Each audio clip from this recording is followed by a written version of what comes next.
একজন মা যে তার সন্তানকে এতটা ভালোবাসে তা আপনারা এই ভিডিওটি না দেখলে বুঝবেন না।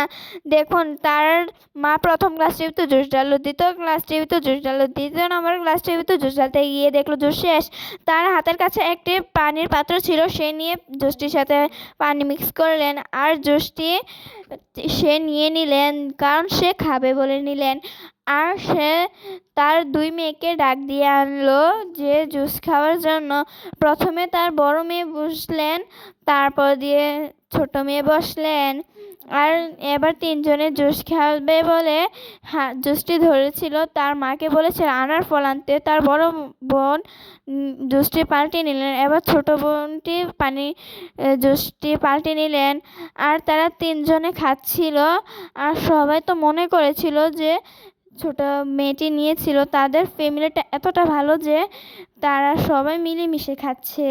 ছোট মেয়েটি ভালোবেসে পানির জুস খাচ্ছে।